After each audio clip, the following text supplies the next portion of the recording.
হাট থেকে ফিরতে একেবারে সন্ধে হয়ে গেল যে এখন এই গাছতলা বেরোই কেমন করে। মা গো মা, রক্ষা করো মা, প্রাণে মেরো না মা, প্রাণে মেরো না। এই বলে এক ছুট দিলাম।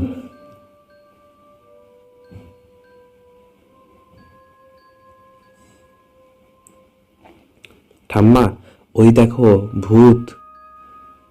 ভূত? কোথায় ভূত? ওই যে গাছের কাছে পুকুরের জলে, দেখছো না? চোখ জ্বলছে নিভছে, জ্বলছে নিভছে।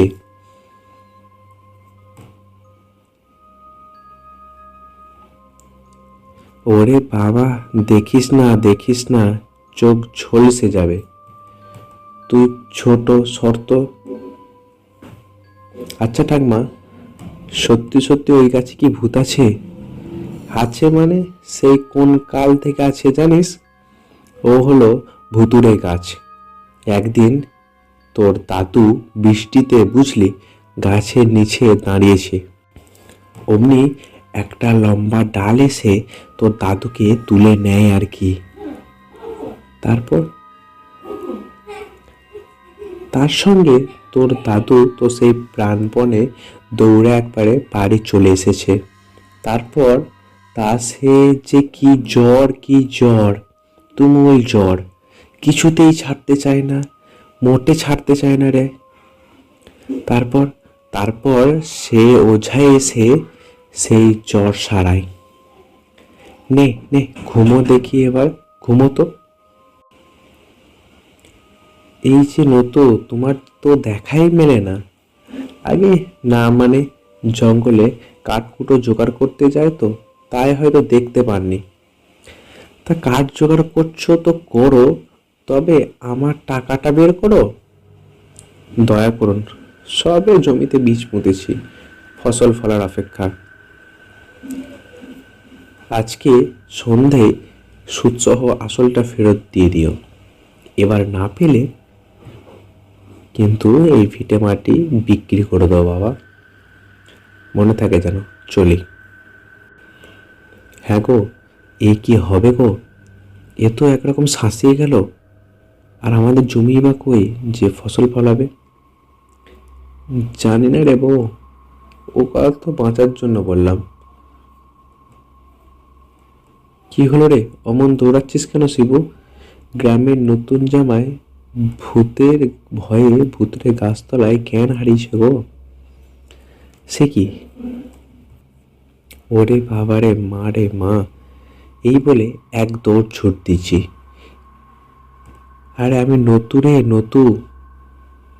ও শিবু, দাঁড়া দাঁড়া, তোরা দাঁড়া, আমি যাচ্ছি তোদের কাছে, আমি রে আমি। আবার নতুন গলায় ডাকছে। এই বলে আবার চিল্লাতে থাকলাম, বাঁচাও। যা বাবা, আমার কথাই শুনলো না, এত ভয় এদের। না না না, এ ঠিক হচ্ছে না। সারা গ্রামে ওই একটাই রাস্তা শহরে বাজারে যাওয়ার, বাইরে থেকে লোকজন আসতে ভয় পাচ্ছে। আচ্ছা, একজন পুরোহিত ডেকে গাছতলায় একটা পুজো দেওয়া যায় না?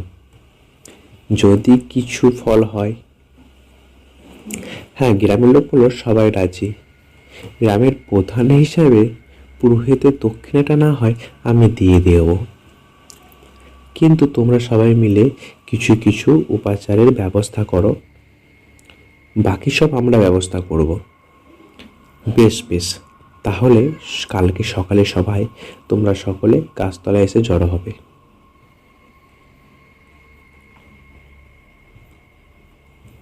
পরের দিনের ঘটনা। সবাই মিলে এসে গাছতলায় উপস্থিত হলো। এ কি নতুন, তুমি কি এই জমি চাষ করছো? আগে জমিটা তো পড়ে আছে, তাই ভাবলাম যে চষি। তা ঠিক, যাকে করো করো। নিন নিন পুরোহিত মশাই, আপনার কাজ করুন। যাক বাবা, নির্বিঘ্নে সব মিটল। আশা করি এবারে ভূতের উপদ্রব কমবে। বলি এবার কি হবে? যেটুকু ভাতের গ্রাসেও মুখে উঠছিল সেটুকু তো যাবে দেখছি। আমার তো ভয়ে হাত পা শুকিয়ে যাচ্ছে। একদিন বাচ্চারা খেলার মাঠে খেলা করছিল। এমন সময় এক বাচ্চা ছয় মেরে বলটা মাঠের বাইরে বার করে দেয়। এমন সময় বলটা গিয়ে সেই গাছের তলাতে গিয়ে পৌঁছালো। আর এক বাচ্চা চেঁচাতে লাগলো, আমার বল করে। আরেকটা বাচ্চা চিৎকার করে বলল, ওদিকে যাস না, গাছে ভূত আছে। না না, আমার বল চাই, আর ভূতের তো শ্রাদ্ধ হয়ে গেছে, আর কিছু হবে না, দূর। এই বলে বাচ্চাটা গাছের দিকে ছুটে চলে যায়। এমন সময় সে শুনতে পায় গাছ থেকে এক অদ্ভুত আওয়াজ আসছে।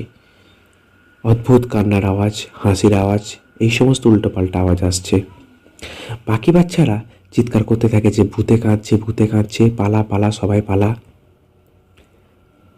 সকলে মিলে দৌড় দেয়, আর যে বলটা নিতে গিয়েছিল সেও দৌড় দেয়। তাহলে আজকে সভায় যা যা কথা হলো সেই মতো শ্যালো মেশিনের জলেই চাষ হবে, আর সেই শ্যালো মেশিনের জন্য চাঁদা তোলা হবে। গ্রামে একজন লোক বলল যে তাহলে সেই চাঁদা তুলে আমরা গ্রাম প্রধানের হাতেই দিয়ে দেব, আপনি জমা করবেন কেমন। এমন সময় গাছের উপর থেকে সে একই আওয়াজ ভেসে আসতে লাগলো, কান্নার আওয়াজ, হাসির আওয়াজ, সমস্ত কিছুই।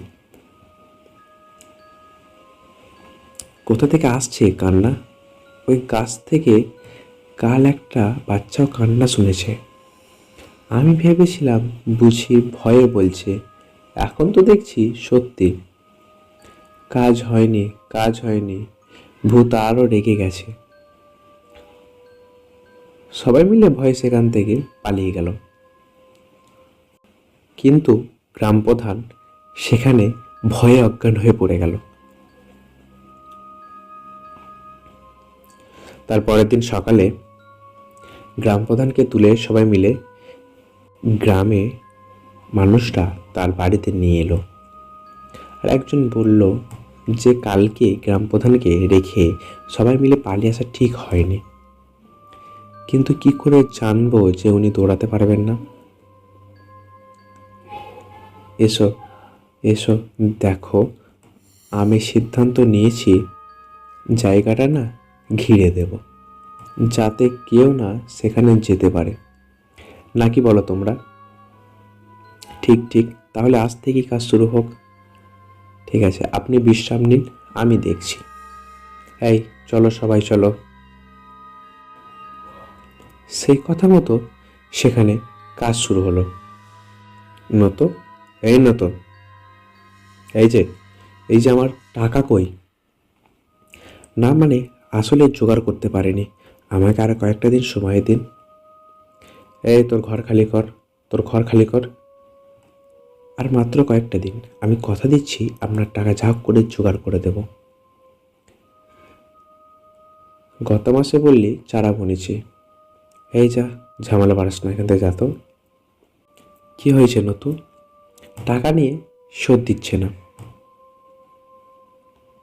নতু, কি করে দেবে? আপনি তো জায়গাটা ঘিরে দিলেন। নতু, বৌমা কি বলছে? বউ, চুপ কর, চুপ কর, বলিস নে। কেন বলবো না? আমাদের অভাবের সংসার কেটে কেটে ভূতের ভয় দেখিয়ে ওইটুকু জমিতে চাষ হচ্ছিল, তাও আপনারা নিয়ে নিলেন। মানে আবার কি? ওখানে ভূত ভূত কিছু নেই।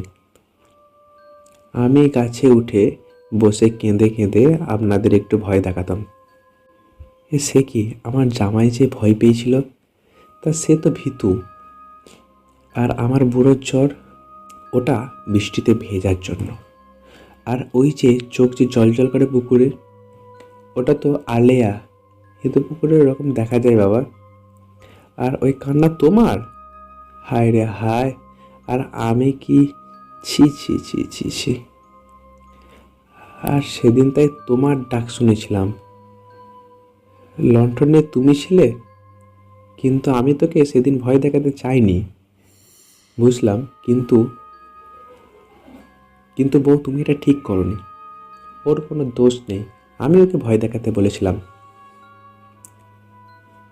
তবে ওই জমি এখন তোমাদের।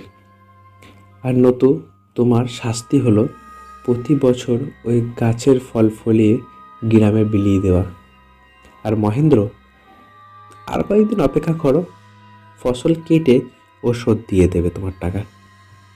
নইলে তো আমি রইলাম। বেশ, আপনি সাক্ষী রইলেন।